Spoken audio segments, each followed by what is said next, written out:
Good morning, class. All right, I'd like everyone to come to the carpet. Let's go ahead and sit down crisscross applesauce. All right, wow, that's awesome. Okay, class, so I would like you to raise your hand if you know what a chain looks like. Confident hands, let me see. Wow, it looks like everybody knows what a chain looks like. Okay, now I would like you to raise your hand if you know what a chain could be used for. Yes, Sarah, what is something you think a chain could be used for? A bicycle, correct. We have chains that help our bicycle wheels turn. Awesome. Okay, anyone else have any idea what a chain could be used for? Hands up if you know. Yes, John? Great, yes. In boats, they use chains to pull up the anchors. Awesome, yes, that is correct. Okay, now I have made here a paper chain. Not as sturdy or durable as the chains you guys mentioned, but it will get the job done. Now, I want you to raise your hand if you know what a food chain looks like. All right, everybody knows what a food chain looks like. That's great. Now, my chain might look a bit different than a food chain, but they both function in the same way. Now, how is that so? Well, if you look at my chain here, they're all connected by these links. This link is holding up this link, which is holding up this link, and so on. Now, in a food chain, it works the same way. One animal or organism is supporting the other, which is supporting the other, and so on. Now, if I were to cut this chain right here, what would happen? Who can tell me? Yes, Johnny? Correct. You think if I were to cut this, my chain would break. And I think you're correct. Let's test it out. Oh, look at that. We cut one piece, just one small piece of our chain, and now it's broken, and it doesn't function in the same way, right? Now, did you know that one of the smallest animals in our ecosystem has one of the biggest roles in the food chain? Now I know you're thinking, Miss Hernandez, an ecosystem? What's an ecosystem? All right, well, an ecosystem is a biological community of integrations and organisms. Now you're thinking, well, Miss Hernandez, what does that mean? Okay, I want you to think of an ecosystem like a community. Think of the community and think of us, and we rely on the mailman to bring us our mail. And we rely on the semi-trucks to take food from the farmers to the grocery stores. The grocery stores rely on us to use our money to pay for the food. The farmers rely on the grocery stores to order food from them so that they can keep going. That is a community, right? Working together. Well, an ecosystem is just like that. It is the animals living together, functioning together, working together. So, one of the smallest animals in the ecosystem has one of the biggest impacts. Does anyone think they know what that little small animal is? Anybody? Hands up if you think you know. All right, Tristan, what do you think it is? An ant? No, not an ant. Great guess, though. Anyone else have any other guesses? Anyone want to make some educated guesses today? All right, Kathy, what do you think it is?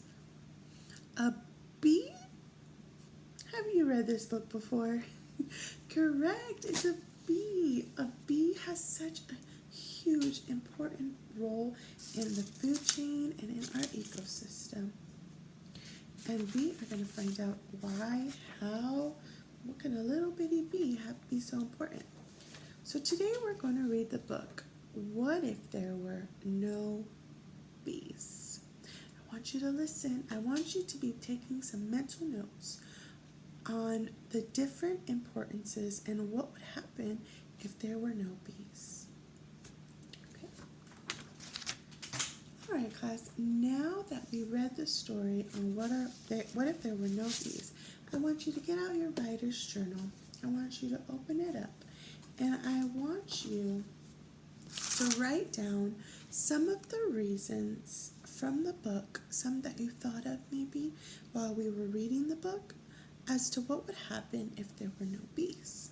I'm going to give you a couple minutes to jot down some ideas.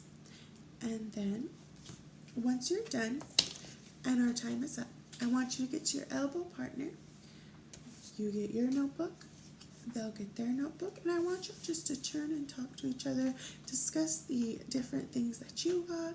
Maybe your partner got something that you just remembered and it was a light bulb moment, and you can jot it down on yours. Alrighty. I'm going to give y'all a couple of minutes, 5 minutes, to do that, and then we will continue on.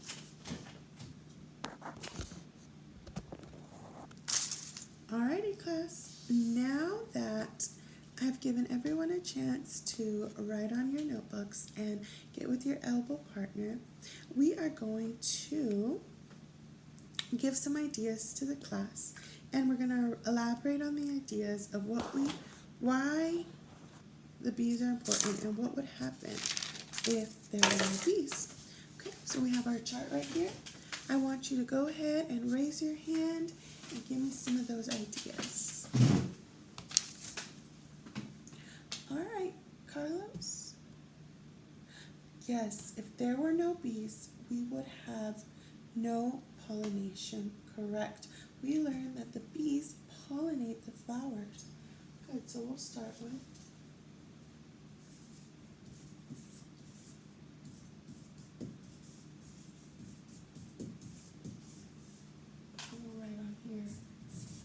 no bees. Okay. Alrighty. So who can raise their hand and give me something else? Yes, Brittany? Correct. We would have no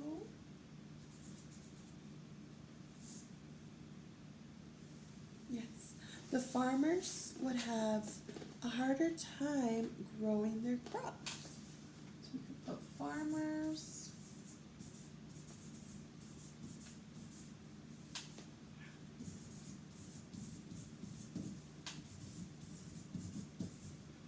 Harder time growing crops. Awesome. All right. Who would else like to give me some examples? Yes, Tina. Oh, yes, that would be awful. We would have less fruit like strawberries and blueberries. Yep. Less fruit / berries. All right. Anyone else? Thank you for raising your hand and waiting so patiently, Scarlett. Oh, yes. Yes, there would be less onions, less carrots, less vegetables for the farmers. Yep. Less onions and carrots. Okay. Yes, Jeremiah, thank you for raising that hand. Because we have all of these berries and nuts and vegetables, the small animals like mice and squirrels would no longer have food to eat. No food for mice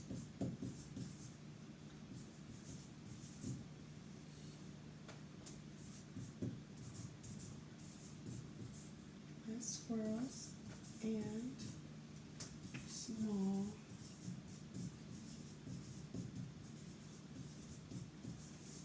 All right. Yes, Johnny. You're right. Because there was no food for the mice and squirrels. Now the larger animals like the foxes and the owls, they no longer have food as well. Correct. No food.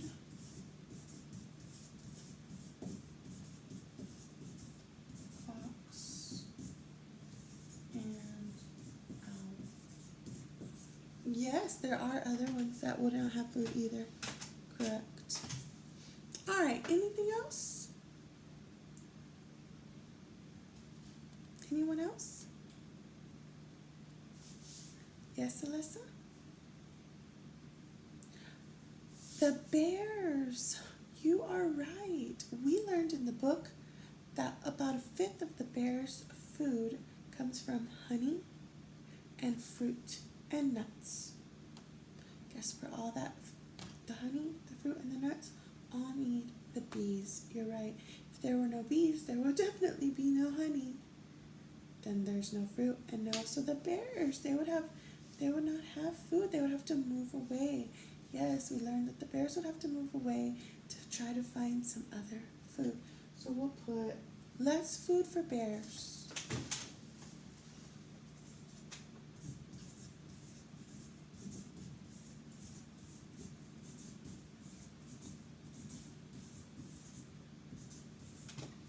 Awesome. Look at this awesome chart that you guys came up with.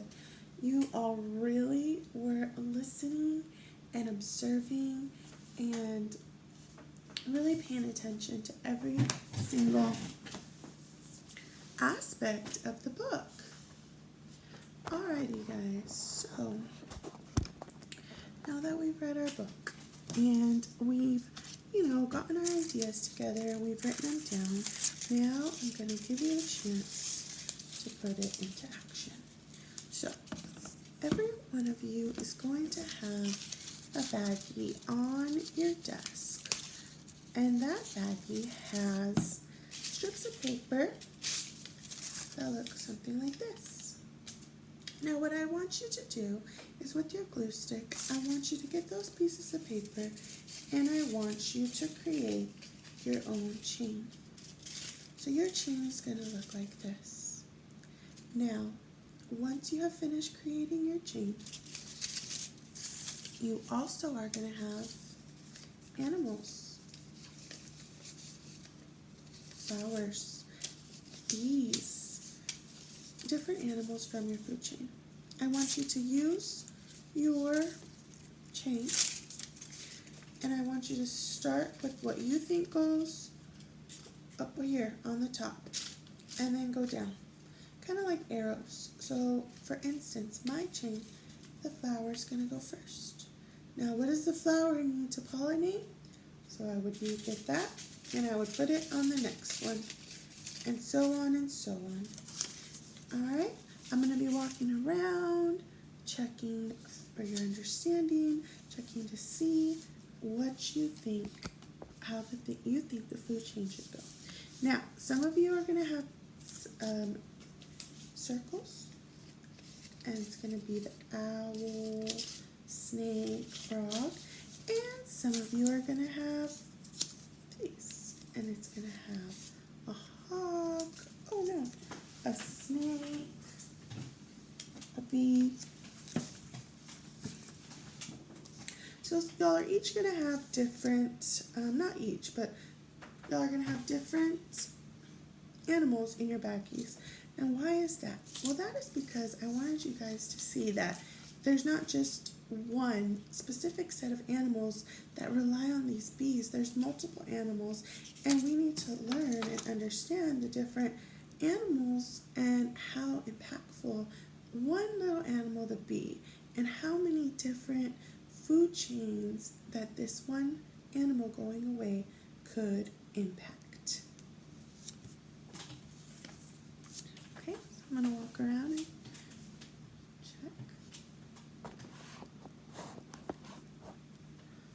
Oh, wow. Good job. Walking around, checking, looking. I love what I'm seeing. I love how everyone's just really focused. they're zoned into what they're doing, making their chains, getting ready to glue on their pictures to their chain. And you're doing a fabulous job. Great job. Looking around.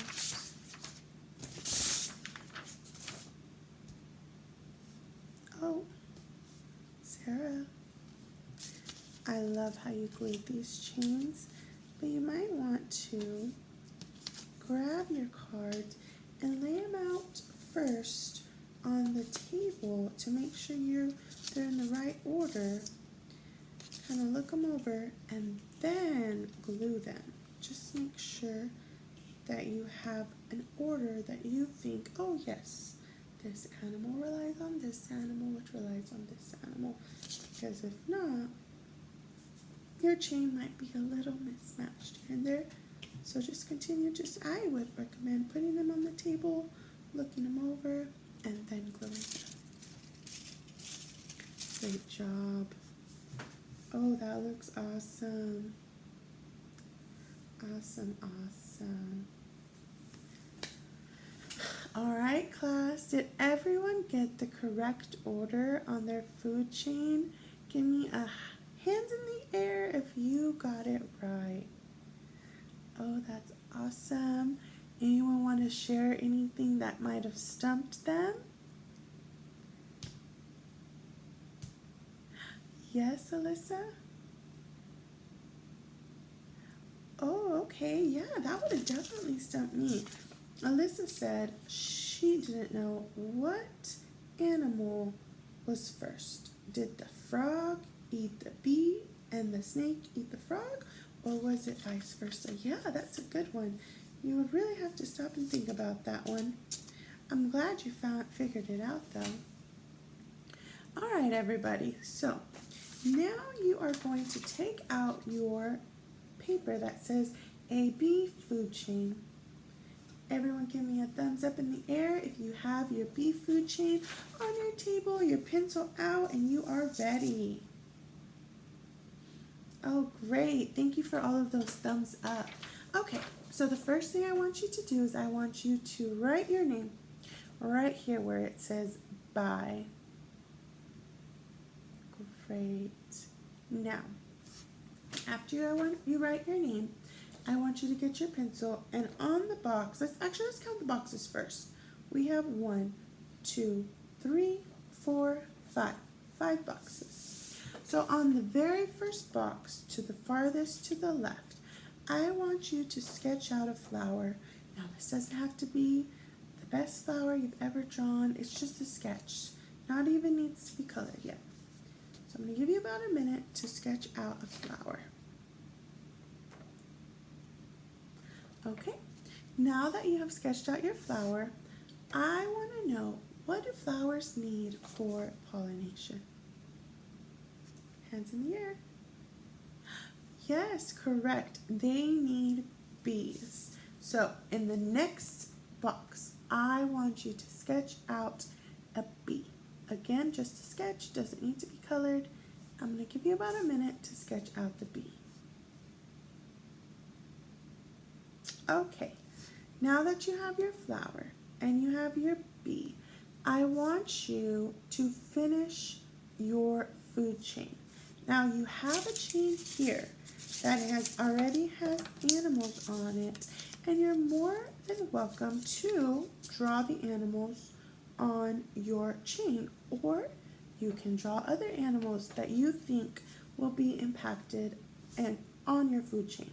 So for example, for my food chain, I have my flower, I have my bee, I would then draw my frog, snake, and finally I draw my owl. Now I'm going to give you about 3 to 5 minutes to finish drawing in your food chain. When you're done drawing in, see these blank spaces right here? I want you to draw arrows. Why arrows? Because the arrows are symbolizing that this goes to this, which goes to this, which goes to this. So you need to draw these arrows to represent That's a chain, that they're all connected.